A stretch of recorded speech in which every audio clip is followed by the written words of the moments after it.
on, girls. Do you believe in love? Because I've got something to say about it. And it goes something fucking like this.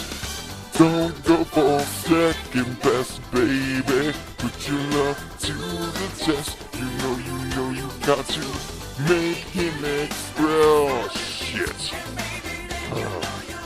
Welcome to 4 Players, 1 Dungeon. The last time on 4 Players, 1 Dungeon. So we left off with the group in town. They had tied up a lot of the loose ends of the current plots and such that were going on. Well, Talia's downtime. She's basically going to spend a lot of it in her room. So you're going to be studying that book, The Last Step. I'm trying to decipher it, yes. Okay. Adar is going to get back into the blacksmith shop, and he's trying to learn how to make heavy armor. Brigid. Hi. I'm going to gather some materials, and I'm going to head over to that fishing shack that we cleared out. Do you? Yes! That can be done. Reno's gonna build that still for you. Yes, he is. Yeah. He's fucking clever like that. Tank while doing it. Alright. The only thing I ask you, Hugor, is not to call it what we were calling it outside. Because that's somebody else's game. You know what Hugor would love to do?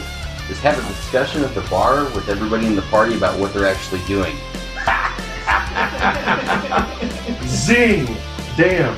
Hugor, you get to Westbridge and you know that Westbridge has been fucked up. What was a small toll outpost and all that? It's been destroyed.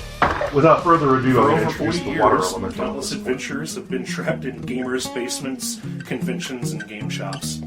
And now we can post that shit online and beam it directly to you. Follow Adar, Talia, Hugor, and Brigid Brigid. as the journey through the Princes of the Apocalypse, a 5th edition D&D campaign. Welcome to 4 Players, 1 Dungeon, an F-Pod podcast.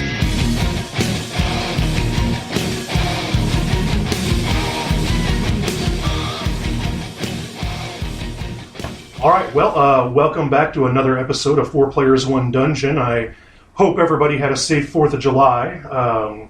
As you heard in the previously on 4 Players, 1 Dungeon, we've got the party split up right now. The party, 3 members of the party are heading to Feathergale Spire, which is in the southern base of the Sumber Hills in the Dissaran Valley, with an injured Feathergale knight. And I believe his name was, I don't know. Joe. Joe sounds good. All right, whatever it was, it's now Joe. So But it's spelled X-O-A-E. Davin Cartwright? Yeah. Was that it? All right, Davin Cartwright. So Davin, not Davlin. Call me Joe. Yeah, right. Devin's like, you know, man, thanks for helping me with the busted leg. We'll get you back to Feathergale. You're going to get rewarded, definitely. Not to mention, I think that it's going to be mutual. It will be mutually beneficial to work together. I think once you speak with the Lord Commander, you'll understand what I'm talking about. He's not very cryptic at all about it. He tells you what the Feathergale Knights represent and what Feathergale Spire also represents in the valley. Now, that is Talia, Adar, and Brigid. Hugor was heading to Phandalin. We are going to do a little bit of hand waving because we are not accurate on our maps and our time frame. So what's going to happen is, Hugor, you show up to Phandalin. You check into your house, you know, that whole 9 yards. You show up, everything is fine, it's just as planned. Your house isn't making any money or anything like that, but it's self-sustaining, okay? Mm-hmm. Even with all the kids he's been shipping over? Well, they're all on their way to the castle, not our manor. Ah. Well, I was going to say they stopped by. They are here. Mm-hmm. They're here, and they're actually being worked hard enough that it's offsetting the cost of feeding them and such. So your net gain while you have the kids here is better than if you try to send them back to your like parents' place in Waterdeep or wherever. Yeah, a couple more mouths to feed, man, but you know, But it seems to be working out, huh? but slavery does get shit done, apparently. Maybe they can stick around for a while. Okay, you want to keep them in Phandalin for a bit? Maybe that's the way to go. I'll get them to the castle eventually. They will be castle trained. That's right. So you get back there, and whoever your house steward or castellan, if you have more of a keep, thing there, whoever that is says, "Hey, man, you need to head over to the temple that's been set up in Wave Echo Cave, and go talk to the clerics and the magic or the wizards over there, and they'll get you all set up." They left a note about a week ago for you whenever you return to go get some of your cut, if you will, from Wave Echo Cave. Whenever you get there, there's an area where you had entered in Wave Echo Cave initially that was carved out and everything before it turned into the caves and all that. There's a huge drop off, like a crevice. Well, there's been a bridge built over that crevice since you've been gone. It's been quick, man. Couple, month and a half. Because we don't know how long exactly. Yeah. But I'm saying a month and a half since it's been liberated, if you will. They got a bridge up already to go deeper into it, where the actual what's the word? The smithing area, the font, the nexus or whatever, the ley line, if you will, from the Rifts people. You get there. There are some priests of Ogma. Do you know who Ogma is? I do not. Ogma is... Does anyone at the game table know who Ogma is? Ogma is the god of knowledge. Right. You see priests of Ogma. You see priests of Mistra, I guess. That would make sense. Yeah, I mean, well, the thing is you get into Mistra, it gets weird in the Forgotten Realms because she dies and comes back, and parts of her go into different people, and yeah, all I'm going to say is the god Mistra, which represents arcane. There are clerics that worship arcane magic here, and there are clerics that worship knowledge here. They've got an area set up in the beginning, and they see you. Master Hill, you've returned. Yes, I decided to come in and check on things, and I had some items I was very interested in you guys taking a look at. Maybe you could help me out with that? With Ogma's blessing, please, allow me. Okay, so from the group, I believe I had collected a two-handed great axe that we needed to have identified. That was labeled just a big-ass axe? Yes. Okay. I had the cloak that I got from our little doppelganger encounter. Let's just take one at a time. Okay. So what do you present the priest of Ogma with first? The giant battle axe, because it's just kind of hard to hide. Big-ass axe. Yes. Since this is a temple, it's a makeshift kind of thing. I want you to think Indiana Jones in The Last Crusade when they go to... What the fuck is that place called? The Cavern. Well, it's in Valley of the Kings. Right. But it's actually called somebody's... It's like that. Like, you're going to go sit Indian style in a circle that was made of some salt and shit, and this dude's going to check it out and, like, meditate on it for a minute. And he invites you into the circle, to sit with him. And as he's meditating, he says that this weapon has been imbued with arcane energy and blessed by the god of war. The arcane energy makes it sharper and doesn't dull, the same as a normal axe would. And this weapon, it breeds hate. It breeds hate. It's a weapon that's made for the bloodthirsty. It's a weapon that's made to do its job. All right, well, good sir, what about this? And I pull out the cloak next. Okay. The cloak, he takes it, he lays it down, he pulls the hood up. When he pulls the hood up, there are some intricate, like little symbols in it. Runes, in it. Okay. And he runs his hand over it, And he smiles, and he rolls his eyes, and says, I'm not really sure.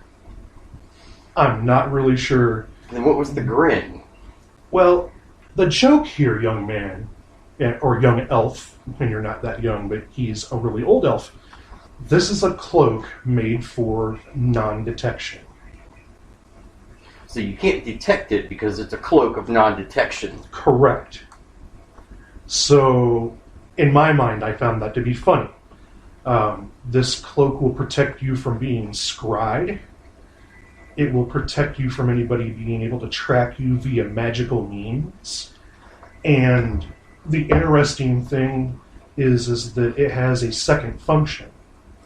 Beyond blocking scrying, if you wear the hood up and you concentrate, you have a mental guard that protects you from any kind of scrying or psychic damage you would take. So you'd be resistant to psychic damage, and psychic-based spells you have resistance on. And the cloak, whenever you wear it, gives you non-detection as the spell goes.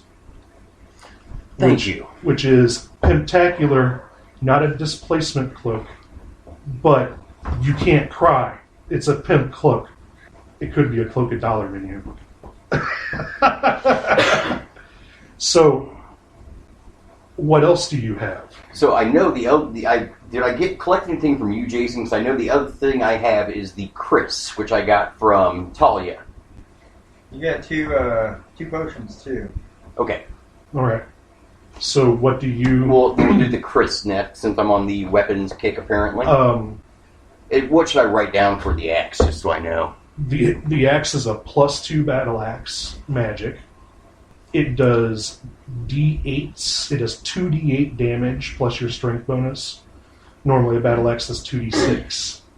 Okay? Okay. But it's cursed. And the curse is that you end up, like... The axe makes you frenzy. Makes you barbarian rage type thing. Pretty much, it makes you frenzy. Okay? So you don't always discern friend from foe. Yeah, that one's going to get traded off. You know what I mean? Like, yeah. But it's a +2 magic. That one's not going to be hauled back to Red Larch. I got a secondary that would work with really well. Yeah. But Jason, did I collect anything off you besides the potions? Was there Just any money. weapon you had? I just gave you money to buy stuff. Okay. The Christ is a frost brand weapon. So it does an extra 1d6 cold damage whenever you attack with it. Okay. So yeah, I guess I'll hand over the 2 daggers next then. The 2 daggers are... This is going to be interesting. The 2 daggers are +1 daggers. They are silver. And this is a made-up item for me. So what I'm allowing is that if the daggers are used in a pair, like as dual wielding the daggers, once per day, you can use them effectively as a missile deflector. As deflect missiles works as The monk. the monk ability, except you do not get the ability to throw it back at them. But if you make a roll, I forgot exactly how it's structured. You make a roll, and if that roll exceeds the damage that the arrow coming in does, you went, and you cut that fucking arrow in Red half. Scarlet, Robin Hood Valentine's. Yeah, but you use it as a reaction once a day, and you can deflect arrows or fucking snap a blade or something.